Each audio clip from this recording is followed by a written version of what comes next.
আসসালামু আলাইকুম everyone, welcome to Sinha's mini kitchen. আজ আমি আপনাদের সাথে শেয়ার করব স্পেশালভাবে তেলাপিয়া মাছ এবং পুঁটি মাছের ঝোল। তাহলে চলুন কথা না বাড়িয়ে মূল রেসিপিতে। প্রথমে কড়াইতে তেল দিয়ে নিতে হবে। তেলটা গরম হয়ে আসলে আগে থেকে কেটে রাখা আমি পেঁয়াজগুলো দিয়ে নিব।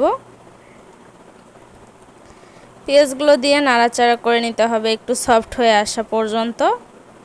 ব্রাউন বা লালচে কালার করা যাবে না। আপনারা যারা নতুন রাঁধুনি আছেন, রান্না করতে গেলে প্রবলেম হয়, তাহলে সহজভাবে আমার রেসিপিগুলো ফলো করে দেখতে পারেন। ঘরোয়া কিছু মশলা দিয়ে আমি সহজে রান্নাটা কমপ্লিট করার চেষ্টা করি। খেতেও অনেক সুস্বাদু হয়। পেঁয়াজটা যখন সফট হয়ে আসবে তখন আমি একটু পানি দিয়ে দিব মশলাগুলো কষানোর জন্য। পানি দিয়ে এখন আমি এক এক করে সব ধরনের গুঁড়ো মশলা অ্যাড করব। প্রথমে পরিমাণ মতো লবণ দিয়ে নিব। আপনারা আপনাদের টেস্ট অনুযায়ী লবণটা দিয়ে নেবেন। তারপর পরিমাণ মতো মরিচের গুঁড়োটা দিয়ে নিব। যে যেরকম ঝাল খেতে পছন্দ করেন সে সেরকম মরিচের গুঁড়োটা দিয়ে নেবেন। পরিমাণ মতো হলুদের গুঁড়ো দিয়ে নিতে হবে। সাথে আমি একটু জিরা গুঁড়োটা দিয়ে নিব যাতে স্মেলটা ভালো আসে মাছের, সেজন্য। আপনারা সবাই জিরা গুঁড়োটা দেওয়ার ট্রাই করবেন। জিরা গুঁড়োটা দিলে মাছ ভুনাটা খেতে অনেক সুস্বাদু হয়। আমি এখন মশলাটাকে কষিয়ে নিয়েছি। যখন মশলা থেকে এরকম তেল ছেড়ে আসবে তখন বুঝতে পারবেন মশলাটা কষানো কমপ্লিট। তখন আগের থেকে ভেজে রাখা মাছগুলো দিয়ে নিতে হবে।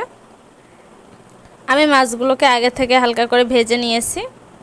এভাবে যদি মাছটা রান্না করেন তাহলে অনেক বেশি টেস্ট হয় খেতে।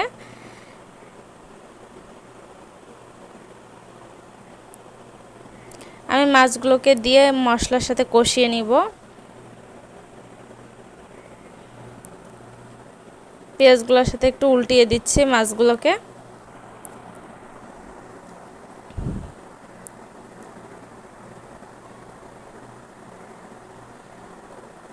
আপনারা এভাবে একটু ভেজে নেবেন, আগেই পানিটা ইউজ করবেন না। এভাবে যদি পেঁয়াজগুলোর সাথে মাছটাকে ভেজে নিতে পারেন এর টেস্ট অনেক ভালো আসে। আপনারা চাইলে একবার এইভাবে ট্রাই করে দেখতে পারেন। বিশ্বাস না হলে খেয়ে দেখতে পারেন এভাবে রান্না করে।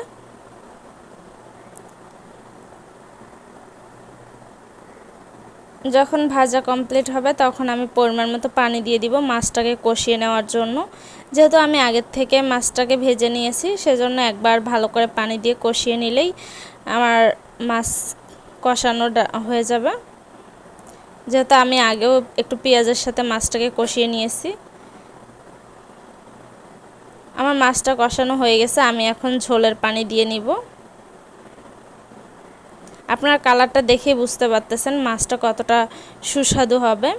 এরকম সহজ সহজ রেসিপি পাওয়ার জন্য আমার চ্যানেলটিকে সাবস্ক্রাইব করে রাখবেন, যাতে এরকম নতুন নতুন ভিডিও আপনারা সবার আগে পেতে পারেন।